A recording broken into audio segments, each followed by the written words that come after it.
Alright, YouTube. I'm sorry if there's a little haze on the camera.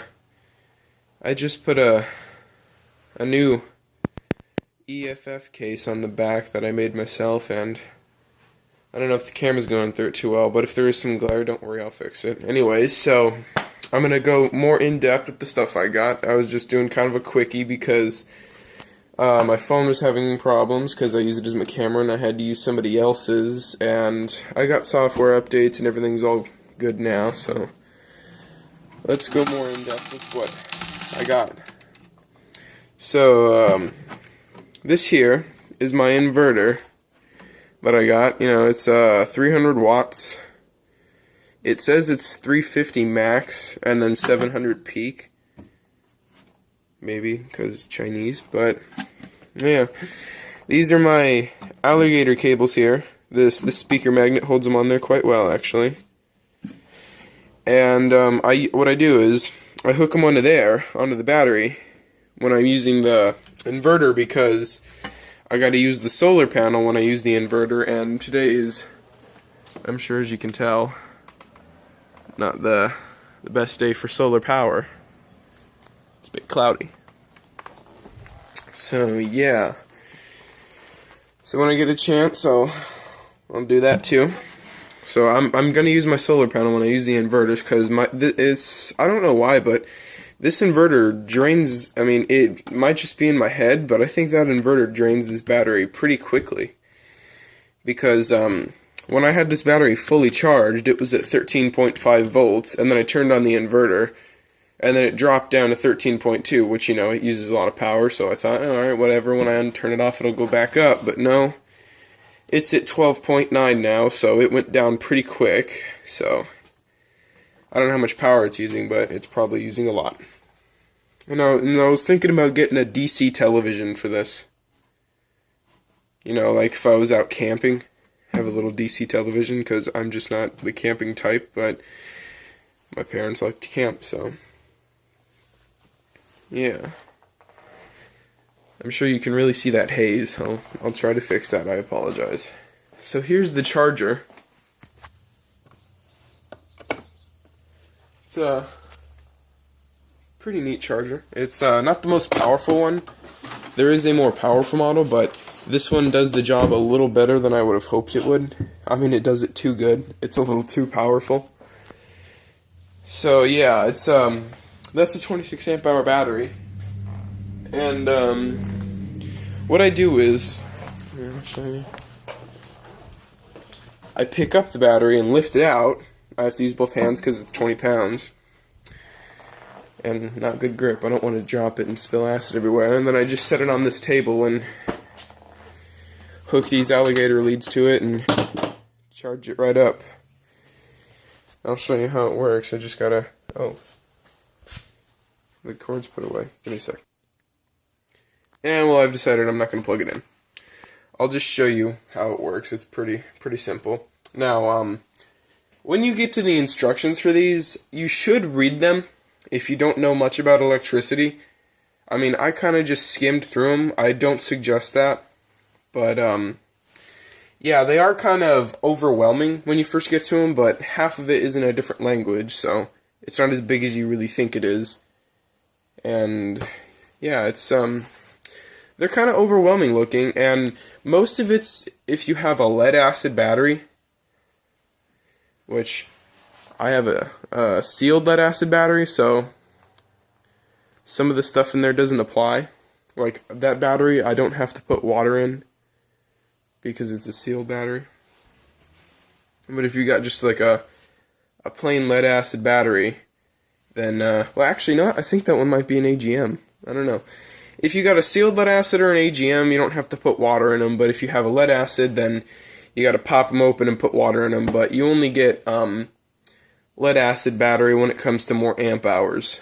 When it comes to more amp battery, like a 100 amp battery would be lead acid. Anyways, let's get to it. So it's pretty simple. You know, there's only 2 buttons on there. This one says charging rate. Now, I charge it at 3 amps because I'd like to trickle charge it, but it says speed charger, so not doing that. But, you know, I don't I don't care. The battery lasts a long time either way. Now, for people who don't like trickle charging, you think, well, why would I want to trickle charge? Fill it up as fast as you can. Well, the slower you charge your battery, the longer it'll last.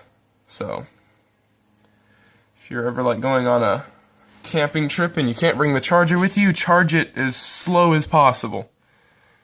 So yeah, I don't want to charge it at 12 amps because then it would be fully, I mean, if it was completely dead, 100% dead, it'd be fully charged within an hour.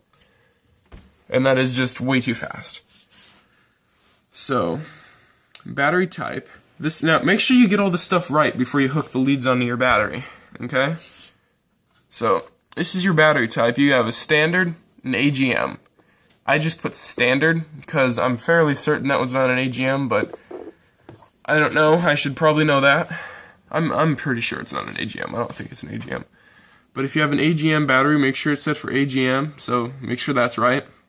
And you don't want to charge it too fast.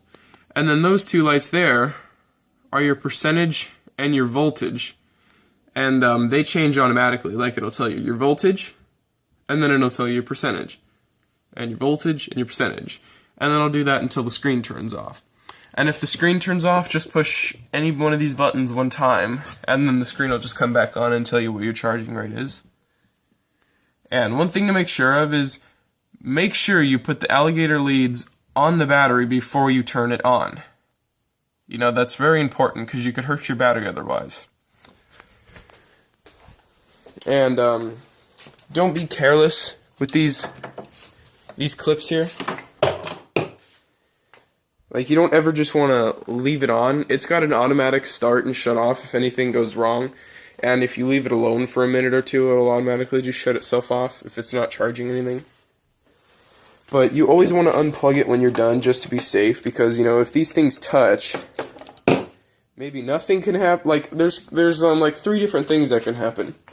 Nothing could happen, just make a harmless short circuit, or it could short that out. I don't think that's too likely though. Or it could create a spark and light something on fire. So be careful of that. So just don't let them touch. You know, like if you jump a car, you don't let the jumpers touch.